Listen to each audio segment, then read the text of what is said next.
नमस्ते dear students, मेरा नाम है निखिल सिंह और मैं एक मैकेनिकल इंजीनियर होने के साथ साथ एक टीचर भी हूँ।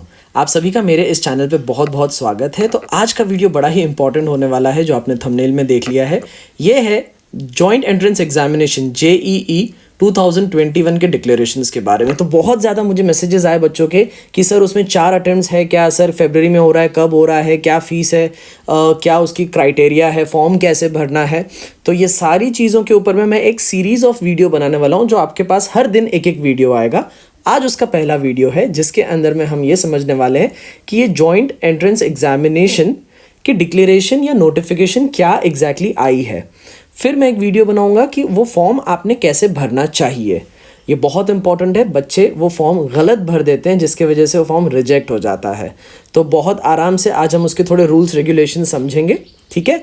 तो चलिए, आशा करता हूँ आप इस वीडियो के साथ अंत तक बने रहेंगे। चैनल को ज़रूर से आप लाइक करके वीडियो को सब्सक्राइब कर दें और अपने सारे दोस्तों के साथ में इसको शेयर कर लें, ठीक है।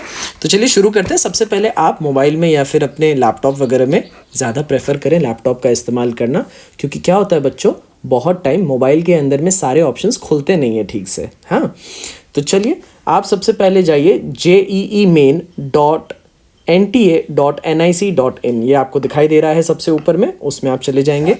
वहाँ जैसे आप जाएंगे तो आपके पास में ना यहाँ पे ऐसा पेज खुल जाएगा। आप आराम से समझें। सबसे पहले आपके पास में यहाँ पे आता है इन्फॉर्मेशन बुलेटिन। लेफ्ट में आपके पास सबसे ऊपर का ऑप्शन आता है इन्फॉर्मेशन बुलेटिन। तो जैसे ही आप उसके अंदर में जाएंगे तो आपको इन्फॉर्मेशन बुलेटिन के बारे में बहुत सारी जानकारी मिल जाएगी। फिर हम लोग आगे देखते हैं। उसके बाद में आपके पास में जाता है यहाँ पे पब्लिक नोटिस इंग्लिश। अब पहले मैं आपको ये दिखा देता हूँ कि पब्लिक नोटिस इंग्लिश के अंदर में क्या क्या चीज़ें आपके पास में आई हुई है। तो ये देखिए, ये नोटिस आपके पास में आया है। इसको पहले हम लोग काफ़ी अच्छे से समझते हैं। तो आइए मैं आपको इसको समझाता हूँ। ये है वो पब्लिक नोटिस, ठीक है। ध्यान से समझेंगे, मैं एक एक पैराग्राफ के बाद के हिसाब से आपको समझाऊंगा। तो सबसे पहले ये है ना कि आपके पास में ये पूरे पैराग्राफ में ये दिया है कि जॉइंट एंट्रेंस एग्जामिनेशन जो है JEE mains comprises of 2 paper. तो इसके अंदर आपके पास में कितने पेपर होते हैं? 2 पेपर्स होते हैं, ठीक है। आगे बोलता है पेपर 1, ये जो जिसकी बात करता है, is conducted for the admission of, देखिए पेपर 1 जो है वो क्या चीज़ के एडमिशन के लिए होता है? BE BTech। लेकिन कहाँ कहाँ BE BTech कर सकते हैं आप NITs IITs या फिर CFTIs जो सेंट्रली फंडेड टेक्निकल इंस्टीट्यूट्स होते हैं, उधर आप कर सकते हैं, ठीक है। या फिर आप गवर्नमेंट इंस्टीट्यूट्स या यूनिवर्सिटीज़ जिसको स्टेट गवर्नमेंट फंडिंग करती है, उधर कर सकते हैं। तो आपका पेपर 1 का जो नॉलेज है वो मैंने आपको बता दिया कि आप BE या BTech करने के लिए पेपर 1 का इस्तेमाल होता है। अब चलिए पेपर 1 के बारे में थोड़ा सा और डेप्थ में जाते हैं। देखिए, JEE mains 2021 is conducted in multiple sessions. ये बहुत इंपॉर्टेंट है स्टूडेंट्स। इस साल JEE मेंस का जो ये एग्जामिनेशन है वो मल्टीपल सेशंस में हो रहा है। जैसे फरवरी में, मार्च में, अप्रैल में, जून में, लगातार 4 महीने, ठीक है। अब इससे कैंडिडेट्स के कुछ फ़ायदे भी हैं। अब फ़ायदे देखिए, फ़ायदा नंबर 1, सबसे पहला फ़ायदा। अब पहला फ़ायदा ये है, this will give multiple opportunities to the candidates to improve their score. अब आपका मान लीजिए एक पेपर आपने फरवरी में दिया, इतना ठीक से प्रिपेयर नहीं हुआ, तो आप उसको मार्च में इम्प्रूव कर सकते हैं, अप्रैल में इम्प्रूव कर सकते हैं, मई में और ज़्यादा इम्प्रूव कर सकते हैं, है ना। तो हमारे पास में, क्योंकि हमारे पास में अगर कहीं पे भी इम्प्रूवमेंट नहीं हुआ तो आपका क्या रहेगा कि एक ही अटैम्प्ट रहता तो आपका पूरा साल वेस्ट चला जाता। उससे अच्छा 4 अटैम्प्ट्स है हमारे पास। Number 2, this will reduce the chance of dropping a year and droppers would not have to waste a full year। अब मेरे जो स्टूडेंट्स कहीं पे बेचारे किसी कारणवश ड्रॉप लग जाए, साल बर्बाद हो जाएगा। तो साल बर्बाद नहीं होना चाहिए, इसीलिए आपको 4 अटैम्प्ट दिए गए हैं। आगे अब देखिए, कभी कभी ऐसा होता है ना कि आपकी कोई बोर्ड की एग्जामिनेशन या कोई तो एग्जामिनेशन JEE के एग्जामिनेशन के साथ क्लैश हो जाए, क्योंकि कोरोना के टाइम पे सारे एग्जाम्स आगे पीछे हो गए हैं। तो अगर मान लीजिए जिस दिन JEE का एग्ज़ाम है उस दिन आपके कॉलेज में कोई प्रीलिम एग्ज़ाम हो गया या XYZ एग्ज़ाम आपने दे दिया, तो हो क्या जाता है, क्लैशिंग की वजह से आप पूरा साल जो प्रिपेयर करोगे उस दिन आपकी कोई दूसरी एग्ज़ाम आ जाएगी और JEE का पेपर वेस्ट हो जाएगा। So in case of the candidate has a board examination in a particular month और is unable to appear due to COVID-19, very important. देखो, गवर्नमेंट ने इसका भी ख्याल रखा है कि मान लो अगर बच्चा कोविड-19 का शिकार हो गया और उसका अटेम्प्ट फरवरी में था, तो क्या करेगा वो? तो फिर उसके पास नेक्स्ट अटेम्प्ट है, ठीक है। तो the candidate can choose a different month to take the JEE examination. आगे चलते हैं। A candidate need not appear in all the 4 sessions. Very very very very very very important. Candidate ज़रूरी नहीं है चारों के चारों सेशंस को अपीयर करे। समझ में आ रहा है? एक भी कर सकते हो, 2 भी कर सकते हो, 3 भी कर सकते हो, चारों भी कर सकते हो। However, if the candidate appears in more than one session, then his or her best of the 2021 NTA scores will be considered for the preparation of merit list and ranking. मैंने 4 अटेम्प्ट दिए, चारों attempt में मान लो फरवरी में कम मिला, मार्च में सबसे ज़्यादा मार्क्स मिला, अप्रैल में फिर कम मिला, तो टेंशन नहीं लेना है। बेस्ट आउट ऑफ द 4 जो रहेगा वो आपका रैंकिंग या स्कोर के लिए इस्तेमाल होगा। Best out of the 4। तो ये चारों महीने के बाद ही रिजल्ट लगना है। समझ में आया? चारों अटेम्प्ट होने के बाद ही रिजल्ट लगना है। कीप इन माइंड, अब ध्यान से देखना ये चीज़, keeping in mind various decisions taken by the various boards across the country regarding amendments in the syllabus. अभी हुआ क्या, कोविड-19 की वजह से सब कुछ ऑनलाइन हो गया, कॉलेजेस बंद हो गए, तो सब बोर्ड्स जो हैं, जैसे अपना महाराष्ट्र का मैं हूँ तो महाराष्ट्र स्टेट बोर्ड का कुछ अपना राय गया, वैसे ही पूरे देश भर की राय गई। उन सारी रायों को एक साथ देकर ये बताया गया that the question paper will have 90 questions. Paper 1 की बात कर रहा हूँ, 90 क्वेश्चंस होंगे उनके अंदर, जिसमें से अटेम्प्ट करने 75। तो ये बड़ा ही इंपॉर्टेंट चीज़ आ गया कि आपके पास में क्वेश्चंस होंगे 90, अटेम्प्ट करना है 75। अब देखिए उसके बारे में थोड़ा डेप्थ में लेके जा रहा हूँ मैं। बीई बीटेक के लिए आपको पेपर 1 देना होता है ना, इंजीनियरिंग के लिए, जिसके अंदर आपके पास में होता है maths, physics, chemistry, PCM combination होता है। मैथ्स में आपके पास में दो सेक्शंस होते हैं, section A and section B. Section A होता है जिसमें आपके पास होता है एमसीक्यू, और सेक्शन बी होता है जिसमें आपको सीधा न्यूमेरिकल वैल्यू लिखना पड़ता है। ये क्या होता है मैं आपको बताता हूँ। जैसे sun rises in the dash, 4 option, east west north south. तो ये जो टाइप का चीज़ हो गया ना, ये सेक्शन ए कहलाता है। अगर एमसीक्यू आया है सेक्शन ए। अगर मैं एक स्टेटमेंट देता हूँ कि if a car is travelling with the speed of 20 metre per second, after 2 second where will the car reach, तो आपका आंसर आ जाएगा 40 मीटर। समझा? मतलब कैलकुलेशन करके आपको सीधा आंसर लिखना होता है। यहाँ पे आपके पास में कोई भी ऑप्शंस नहीं आता। तो आपके पास मैथ्स में 20 मार्क्स का एमसीक्यू एंड 10 मार्क्स का न्यूमेरिकल वैल्यू वाला क्वेश्चन रहेगा। तो ये टोटल करेंगे तो ये 90 मार्क हो जाएगा, ठीक है। लेकिन आपको ये तो 20, ये सारे ऑल अटेम्प्ट वाले हैं, मतलब इसमें कोई ऑप्शन नहीं आता, लेकिन ऑप्शन इसमें आता है। ये 5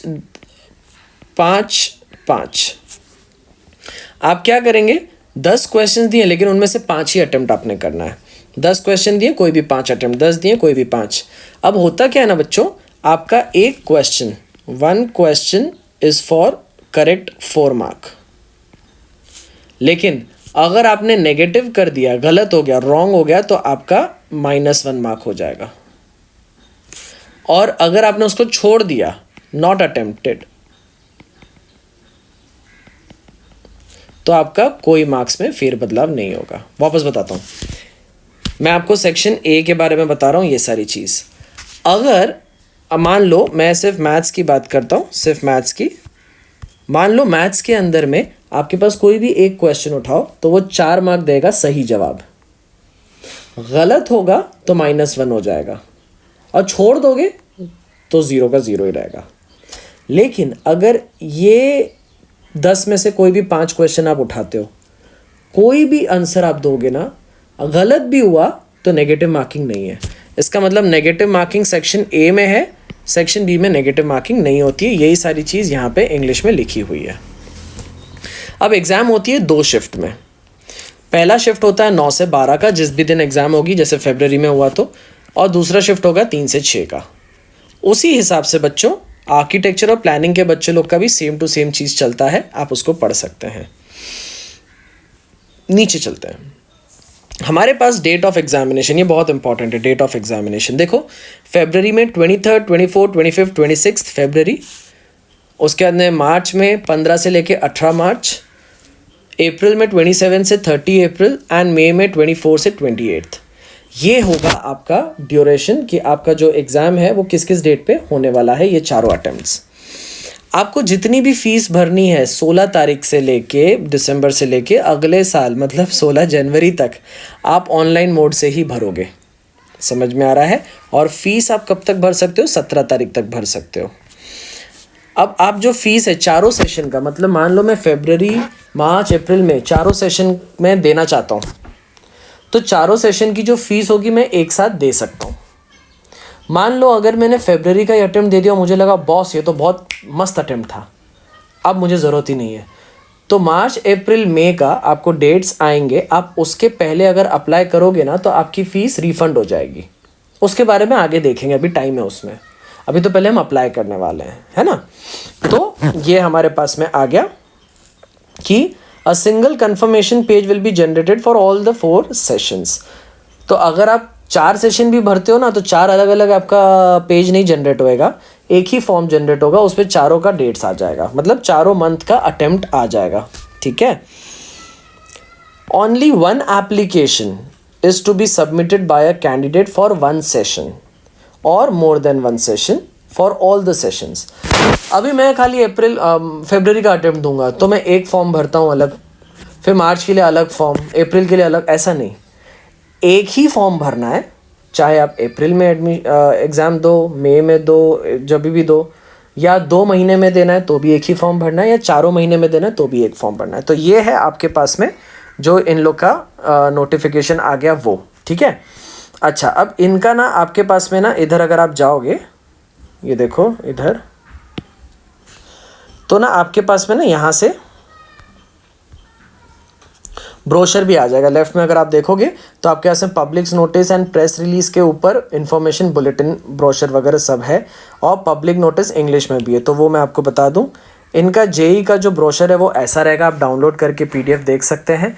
इसके अंदर मैं आपको सारी डिटेल्स दी है जो भी मैं आपसे बात कर रहा हूँ, कि आपके पास में ये देखिए फ़ीस कितनी होने वाली है। आप ये ऑनलाइन जो भरेंगे तो सबसे पहले हमारे पास में ऑनलाइन स्टार्ट कब हो रहा है? 16 दिसंबर से 16 जनवरी तक। ठीक है। लास्ट डेट आप पैसे भरने का लास्ट डेट क्या है? 17 जनवरी। अब पैसे आप credit card, debit card, Google पे, पेटीएम, ये वो सबसे भर सकते हैं। मैं आपको करके बताऊंगा, एक वीडियो उसके ऊपर कल मैं लेके आने वाला हूँ। अब इसमें कॉम्बिनेशन है। अब देखो, आपको तो नहीं पता कि आप सिर्फ इंजीनियरिंग दोगे या आर्किटेक्चर दोगे या प्लानिंग पे जाओगे। हो सकता है कोई बच्चा कंफ्यूज हो, वो बोले कि सर मैं तीनों पेपर देना चाहता हूँ, तो फॉर्म अभी भर दो।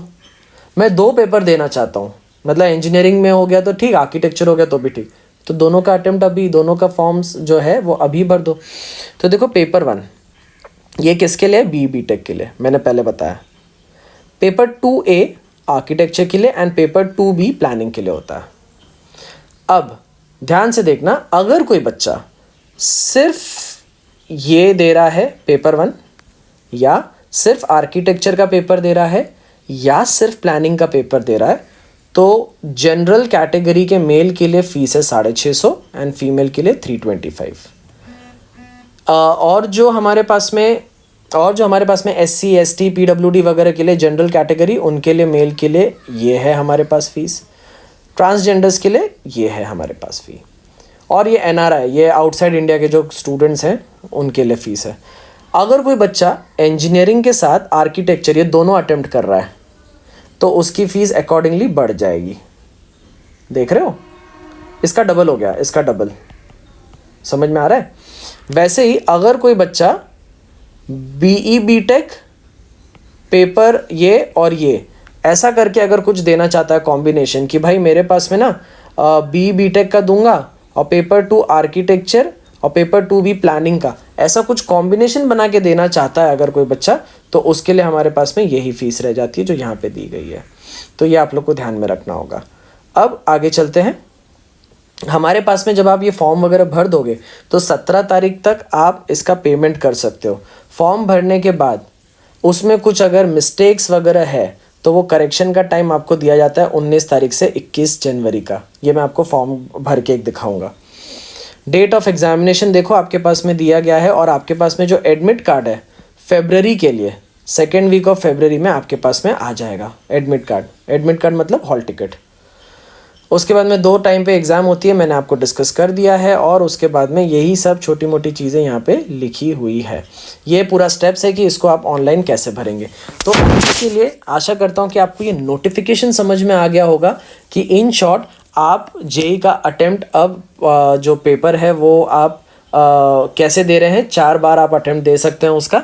और ये जो पेपर 1 की मैं बात कर रहा हूँ इंजीनियरिंग वाला, वो सिर्फ ऑनलाइन होता है। अब ये ऑनलाइन मतलब कैसे होता है, कंप्यूटर पे होता है, वो मैं आपको बाद में अपने नेक्स्ट वीडियो में बताने वाला हूँ। तो इसी के साथ में इस वीडियो को ज़रूर से लाइक कर दीजिए अगर आपको पसंद आ गया, और अपने सारे दोस्तों के साथ में शेयर कर दीजिए, ठीक है। तब तक के लिए पढ़ते रहें और खूब आगे बढ़ते रहें। नमस्ते।